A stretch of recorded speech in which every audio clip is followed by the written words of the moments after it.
Hello ನಮಸ್ಕಾರ. ನಮ್ಮ ಹೆಸರು ಪ್ರವೀಣ್ ಭಾಯ್ ಅಂತ. ಈ ಬೆಂಗಳೂರಿನಲ್ಲಿ ಮಾರ್ವಾಡೀಸ್, ಸಿಂಧೀಸ್, ಗುಜರಾತೀಸ್, ಮರಾಠೀಸ್ 90% ಜನ ಗೊತ್ತಿದೆ. ಅಷ್ಟು ಪರಿಚಯ ಇದ್ರೇ ನಮ್ಮ ಕರ್ಮ ಯಾವ ಥರ ಇದ್ದರೆ, ನಮ್ಮ ವೈಫ್ ಇಲ್ಲ 35 ವರ್ಷದಿಂದ. ನನ್ನ ಮಕ್ಕಳು ಲವ್ ಮ್ಯಾರೇಜ್, ಪಪ್ಪಾಗೆ ನೋಡೋಕೆ ಆಗಲ್ಲ. ಅದು ಬಿದ್ದಿನ ಈ ಥರ ನಾವು ಬದುಕಿದ್ದೀನಿ, ಏನು ಮಾಡೋಕ್ಕೆ ಆಗಲ್ಲ. ನನಗೆ ಹೋಟೆಲ್ನಲ್ಲಿ ಈ ಥರ ಊಟ ಸಿಕ್ಕಲ್ಲ, ಅದಕ್ಕೆ ಇಲ್ಲಿ ಭಂಡಾರ ಇದ್ದಾರಲ್ಲ ನಾನು ಹೋಗ್ತೀನಿ. ನನಗೇನು ನಾಚಿಕೆ ಇಲ್ಲ. ಯಾಕೆ nobody bother for me, why should I want to bother for anybody. ನಾನು ಜೈನ್ ಸಮಾಜದಲ್ಲಿ ಇಷ್ಟೇ ಹೇಳ್ತೀನಿ, ನಮಗೆ ತಿರಸ್ಥಾನಲ್ಲಿ ಕೂತ್ಕೊಂಡು ಏನು ಕೆಲಸ ಇದ್ದರೆ ಕೊಡಿ ಅಂದರೆ, ಇಲ್ಲ ನಿಮ್ಗೆ ವಯಸ್ಸಾಗಿದೆ, ಮುದುಕಾಗಿದ್ದೀರಾ, ಭಕ್ತಿ ಭಾವನ ಮಾಡಿ ಇದು ಮಾಡಿ ಅಂತ. ಸಲಾ ಆ್ಯಂಡ್ ಸುಜಾವ್ ಸಬ್ ಆದ್ಮಿ ದೇಂಗ, ಲೇಕಿನ್ ಸಹಯೋಗ್ ಯಾರು ಕೊಡಲ್ಲ. ನನಗೆ ಗಾಡ್ ಗಿವ್ ಎಷ್ಟೊಂದಿದೆ. I can speak nearly 14 languages. I know about 365 business.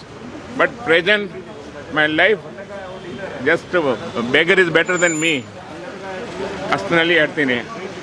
ಮತ್ತು ನಮಗೆ ಸ್ವಲ್ಪ ದೇವರಿಗೆ ಪ್ರಾರ್ಥನೆ ಮಾಡಿ. I trust in the God. ದವಾ ಮೇ ಅಸರ್ ನೀ ಹೈ, ದುವಾ ಮೇ ಅಸರ್ ಹೈ, ಆ ಥರ. Okay, thank you very much. ನೋಡಿ, ಈ ವಿಡಿಯೋ ಕೊಡ್ತಾ ಇದ್ದೀನಿ. ಅದರಿಂದ ಯಾರಿಗೇನ ಭಾವನೆ ಬಂದರೆ, ಓಹೋ ನಾವೇ ನೋಡ್ಕೊಳೋಣ, ನಮ್ಮ ಅಣ್ಣವರು, ನಮ್ಮ ತಂದೆಯವರು, ನಮ್ಮ ತಾತವರು, ಬನ್ನಿ, ನಮ್ಮ ಫೋನ್ ನಂಬರ್ ಇವ್ರ ಹತ್ರ ಕೊಡ್ತೀನಿ, ತಗೊಳ್ಬೋದು.